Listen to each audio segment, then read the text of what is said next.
Hey, how's it going? Tour of the Soul here, and I just got done watching the most over-exaggerated video game review I've seen in my days.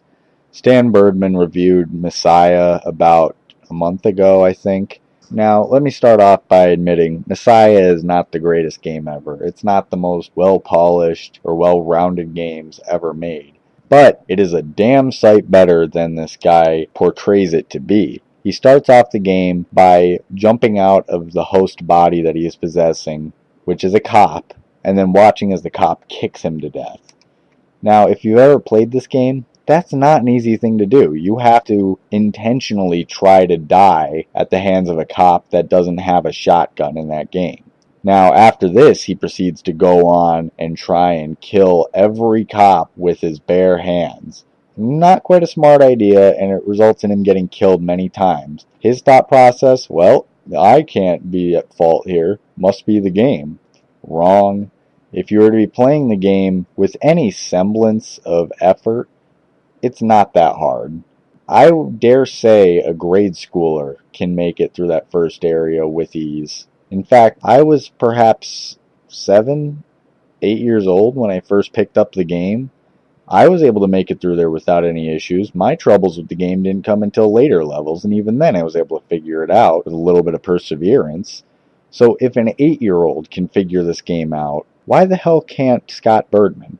This is a mystery to me because the way he plays the game, you would think that it's impossible to beat. Simply put, this is just not true. He also complains about the weaponry in the game. I noticed that he brought up the blowtorch not hurting people as a point, and that is legitimate. I'd always wondered that myself. Why doesn't a blowtorch melt through people when you use it on them? But then he goes on to complain about the shotgun, and I don't see where his complaint is. The shotgun works exactly the same in Messiah as it does in any other first-person shooter you might find. It's an instant killer up close, and at range, it does jack shit. I don't know why he was surprised or enraged by this, but it's not any different from any other game out there.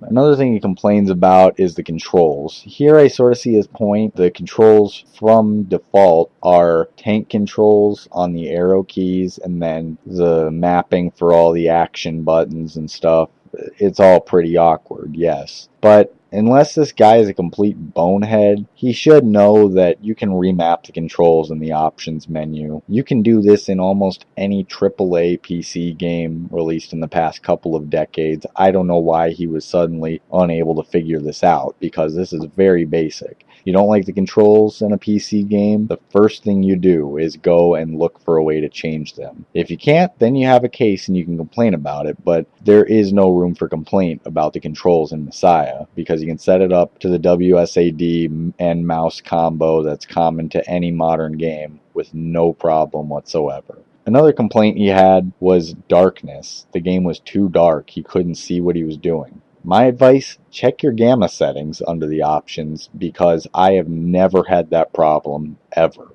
And I've played this game on many different computers over the years. Never had a problem with it being too dark. And I don't know if you're aware of the gamma settings that were common in games back then, but it's a pretty universal thing in 90s shooters. For fuck's sake, even Doom had gamma correction. What irritates me most about this review is that he clearly made no effort to make it past the first area of the game. He was just looking for something to launch a smear campaign against so he could turn out another awful PC games review. That chafes me because it's taking the easy way out. That's the same as going to the movies, sitting down, waiting through the coming attractions, then watching the first 5 minutes of the movie, walking out and telling everybody that the movie sucked. He fucked around for a few minutes, got killed a bunch of times, and declared that this was one of the worst games ever made. What it really is jive bullshit.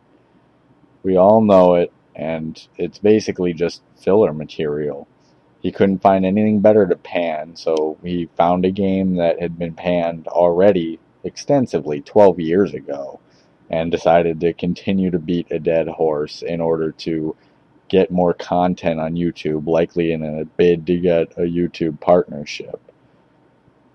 There are a few YouTubers that I respect less than the ones who just make a bunch of bullshit filler content just in order to make a quick buck. Also, at one point, the review took a pretty surrealistic turn when he started talking about the people in-game as if they were actually real people, like the engineer that he blows up at the beginning. He goes back and starts referring to him as a 9-to-5 Joe with a family and shit. It's a video game. What are your qualms here? Well, his main issue is that you're an angel killing people, so how can you be an angel? It's a game, dude, and you're the one sort of doing the killing. It isn't really the game forcing you to do it.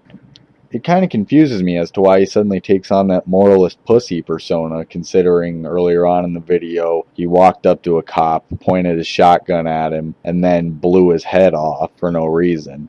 He doesn't really seem to be the kind of person to talk about killing innocent people who haven't done anything. All in all, I'd have to say this is a pretty awful review. It seems to reek of filler material and trying to search for flaws that either aren't there or making a big deal out of small flaws in order to make a game look bad. This is the worst, lowest kind of video game review on YouTube, and we don't need any more reviewers like this guy on there, frankly.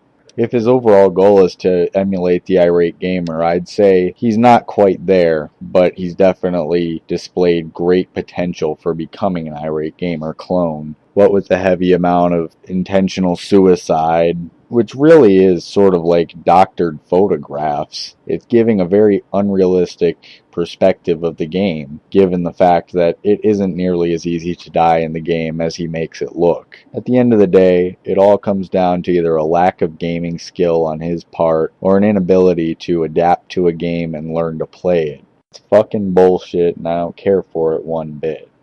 One thing I almost forgot to address was the fact that he brought up the age-old crash issue. The game has always had a sort of propensity for crashing. This isn't really the case anymore if you're running the modernized version sold by goodoldgames.com. It's $6 there, so it's pretty cheap. It's probably even cheaper than finding a CD copy of Messiah, honestly, and it runs tons better on these newer operating systems. This is just further evidence that he did zero research on this game. He just found the disc and plunged into it head first, didn't get any background on the game, and didn't even bother playing through it before he drew a conclusion on it. It's a poorly thought out and heavily flawed game review. This reviewer gives this video game review a 1 out of 5 for effort, though perhaps that's a little bit generous given how little effort probably went into the review.